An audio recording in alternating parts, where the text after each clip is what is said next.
Virgo, hi. So this is going to be a reading for mid-December 2023, and I'll do the reading for you and then I'll close it off with a oracle card. And these are general readings, so they may not resonate for all of you.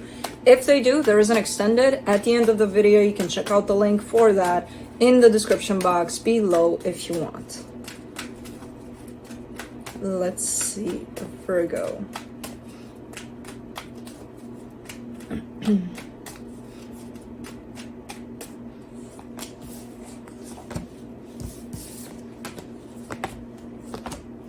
me see how I can arrange this without bugging Felix too much. Your Virgo fellow is here.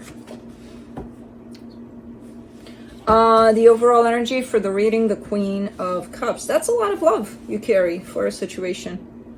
All right. Starting off the reading, you get, I almost said the Virgo crossed by the Hermit crossed by the Nine of Wands. Okay, so you're a little bit defensive, a little bit rejective of something. I'm not sure exactly what, but we'll see as we go along. In your focus here, the Queen of Swords, you're being very logical, very practical. Like, that's a lot of love for a situation you're carrying, but you're not using much of that heart of yours right now. Not with this energy right here. Pretty stern, pretty strict here. In the recent past, a little more looseness, a little more playfulness is at play here. And for the Strength card there, the Two of Wands, you may need to be patient about something. And in all honesty, I don't know that you are, but we'll see. In the immediate future, the Eight of Wands, that's a lot of energy exchange that's coming into play. Supporting this reading, the Six of Cups. There's a soul connection here at play for you. The energy that surrounds you, and you may not be aware of it, the Star. You really, really want something, and I kind of get the sense that whatever it is that you want is already here. The thing is, I don't know if you're realizing that, because this is a heart's desire, and as I said, your heart is filled up with love, but it's not of much use, at least with the energies I'm seeing here. So it's almost like whatever it is you're desiring is in front of you, but you can't really acknowledge it, kind of a thing. In your hopes and fears, the Eight of Swords. Why do your hopes and fears show up in overthinking? What the hell am I supposed to do with that? I don't think that's your desire, to be stuck in your head and to always be stressed out about things. Could be your fear. But the more you fear that, the more it's going to come in. For the potential outcome, the Queen of Wands. That's a pretty confident energy here. And it's looking like maybe that's you loosening up a little bit from the strings of this kind of an energy of my way or the highway. A little rigid there. I don't know. Let's clarify. Let's see what's going on. For the Queen of Cups, you get the Two of Wands, the Moon, the Page of Pentacles. It's been on hold. Your heart has been on hold here. In terms of, it feels like you're a bit disconnected from that side of yourself, and you've been that way for a little minute here. But it is part of some hidden, not yet revealed lesson for you, that you have to go through this disconnection from your heart. Okay. Let's do the Hermit.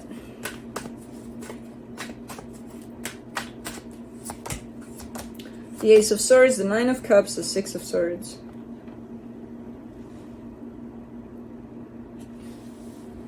It's like, think of it as two worlds happening, kind of going on at the same time. The internal world and the external world. You're very much in tune with the external world of what's going on. The internal has a very different story.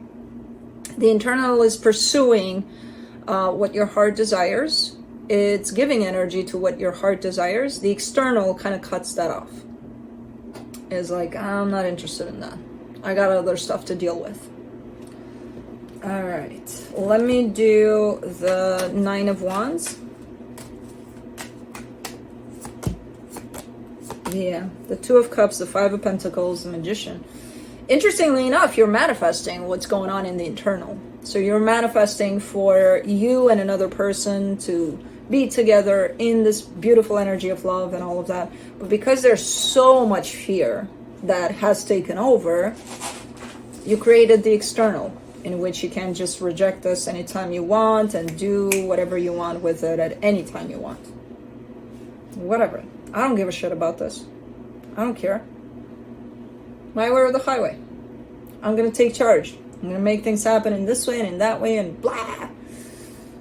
While inside of yourself, there's a different story there. Let's do the Queen of Swords. In your focus, the Four of Swords, the Seven of Pentacles, the Queen of Wands. That's the potential outcome there. That's very meaningful for me. That's very meaningful for me to see, because it's like, okay, so this state of being is not going to last for long. Eventually, you switch it up a little bit into a more loose kind of an energy, because this is very, very tight, very for some reason you created this. And I kind of get the sense that fear took over for the most part, especially in dealing with a particular soul connection you got going on. But let's see the Two of Wands in your strength, the Ten of Swords, the Three of Wands, the Two of Pentacles. Yeah, this is loss of control. Feeling like you're losing control, and it's been happening for a while. So as this fear at some point started sneaking in, you started feeling like you're losing control. What do people do when they start to feel like they're losing control? They want to be in control more and more and more and more, to the point of I'm in charge, I'm in control, which is exactly the point that you're at. So that's definitely losing it there. That's what happened there, and it's based off of fear of losing control. You never have control. So this is just an illusion of what's going on here. It's just kind of placing you into a state of being, which is not necessarily beneficial. But when people function under this state of being in control, they're definitely run by fear. So I don't know when this happened for you. It's looking, based on two energies that are showing up here, like a little bit of a while ago. It's not that far off into the past, but a while ago. It took charge, this fear. Which is going to hold you under the illusion that you have control over things. Let's do the Eight of Wands. In the immediate future, the Seven of Wands, the King of Swords, the Sun. This is the voice of reason almost. I don't know who this is to you, but somebody's coming through to kind of snap you out of it, to be like, okay, get your shit together, Virgo, you know? So I don't know who this is, but there's definitely a sense of rejection over that. There's a sense of, what the fuck do you know? What control? You're under control. You're controlling. I'm not controlling. Get the fuck out of here.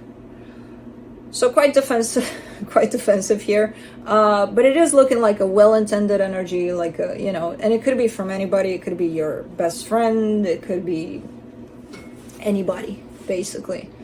But they're coming in with quite the sincere energy, with, you know, laying it all on the table. Whether you want to hear it or not, they're most likely going to put it out there, and they're doing it with, you know, from a place of the greatest intentions. And, you know, I don't see you taking it well, though. I don't see you taking it. The subconscious works there. The subconscious works. So as much as you're gonna push this energy aside, I feel like something from it is gonna stick with you. For the Six of Cups, you get the Ten of Cups, the King of Wands, the Fool. Everything's great, energetically speaking, in this connection. You're not feeling any of that. You're not going to feel any of that, because you're in a different place. Everything's great internally. In the internal world, if you were to connect with that, you would see these energies as just flowing, carried by love, by, you know, stability, great stuff. But because you're functioning under the external world, no, not recognizing much of that. Let me see the star. In the hidden energies, the Knight of Wands, the Knight of Pentacles, the Temperance card. All right, it's gonna take a while. It's gonna take a while for you to loosen up a little bit, to kind of melt from that exterior world into the interior world. It's gonna take a moment, by the looks of it. And interestingly enough, where things are energetically for the situation is exactly what you want, but you're not able to experience those things because you're functioning from some place that's not able to identify those things as happening, as taking place.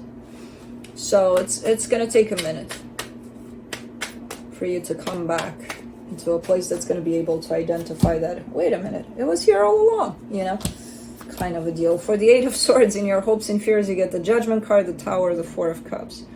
And deciding to stick with this place, this exterior world, just attracts more and more not great stuff, not great energy. Because this is when somebody's under the illusion that they're under control over everything, that's a low vibration energy.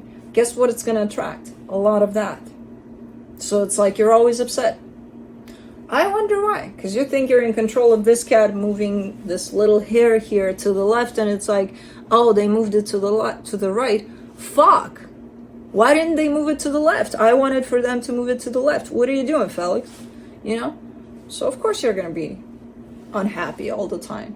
And you're going to attract more and more of that. So think of it as when people think they have bad luck. Like it's non-stop. It's never ending. They've entered that cycle of, okay, well, you're attracting that. And it's almost like one after another, after another, after another. So as long as you're going to keep on in this kind of an energy, it's not looking great. And at the end of the day, it's a decision. It's a choice. You know, you can choose to, okay, fuck this being in control thing. What's going to happen if I let go? What's going to happen if I'm not in control? Let's see.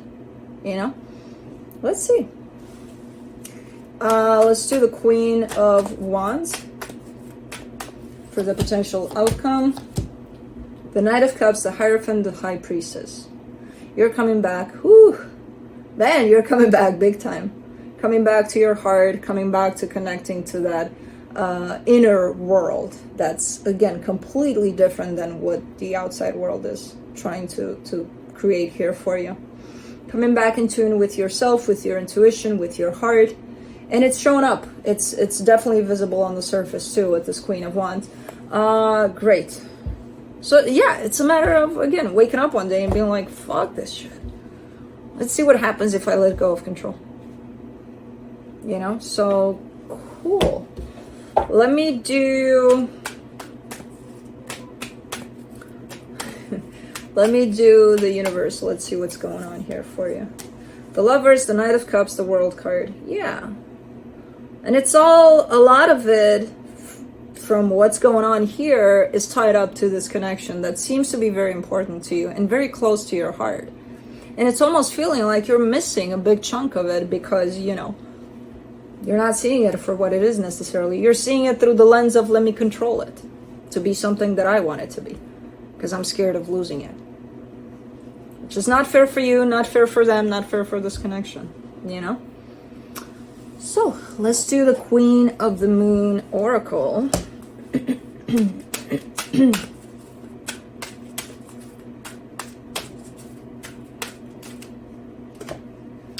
You get Beauty. Waning Gibbous. Let's see. Number 20.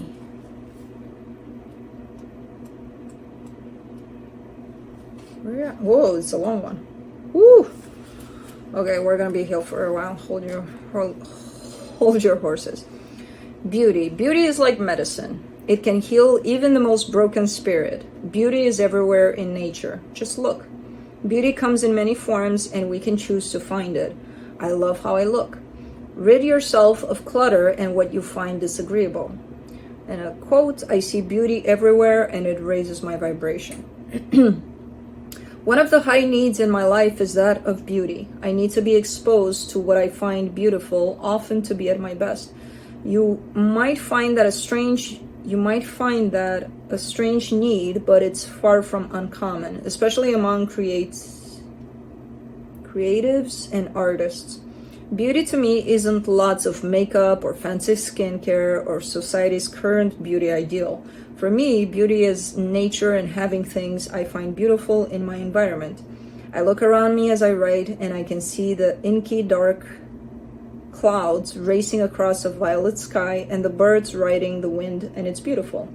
On my desk is a small piece of glass a friend made for me and a small ball full of summer frangipani? I've never heard of this word, but then again, I'm not a writer. My feet rest on a hand-woven carpet of desert colors, and my toenails are painted a shimmering turquoise, my favorite color. All of these are expressions of beauty to me. They raise my mood, they give joy to my eyes, my heart, and my mind. Everyone can experience beauty every day if they choose to look. One of the most important differences between the ancient pagan and the modern idea of beauty is that the old ways state there is a need for the core of the self to be developed and strengthened to enable and foster true beauty. This is an important two-way double punch, as there is a strong mind-body connection when it comes to both beauty and vitality. Yes, while it is acceptable to use therapies that treat or beautify externally, it's equally important to stop bad habits detrimental to health that will interrupt the good you are using. For example, you could be using the most effective treatments on the market to nourish your skin, but if you can't give up smoking, there's a finite level of health that your skin can achieve. I don't know. The unbalanced first world ideal of beauty is at its zenith right now, with more people than ever before undergoing and normalizing plastic surgery and injectable chemicals. My God, this is a big chapter for you. But I guess it's making sense for you with the internal and the external. Everyone has an individual right to decide how they wish their body to look and adopt an idea of physical beauty. However, it's the source of the influence that is worrying. Who told a woman who has altered her appearance that there was something wrong with her face, eyes, smile, expression in the first place? Who had the audacity to say you are not enough because she had some small lines? Think about that. Felix. Think about that. Who is making women in particular so fearful? Who or what wants you to question yourself and the very essence of how you interact with the world, and why? Who wants you to be the same as everyone else and less of who you are? Society. Some marketing guys for big cosmetics and a retouched spokesmodel. Real beauty is hypnotic, yet in reality has less to do with youth than it does with the spirit coming through the skin. The word charisma comes from the Greek charis and ma, meaning the spirit shining through. Each of us possesses a unique beauty, one that gives us confidence if we recognize it. Each of us is desirable, each of us perfectly formed to be what we want to be. But should we become too obsessed by the external, something that is, after all, fleeting, we may become unhappy and chase an ideal that is impossible to uphold. Very interesting. Was this done? I think it was, because that was a lot. Very interesting oracle card you got, especially because we talked about the external in your reading not matching with the internal, but then coming back to it. So, just a different perspective here. But yeah, that's what I have for you. Hope this helped, and I'll see you next time. Bye.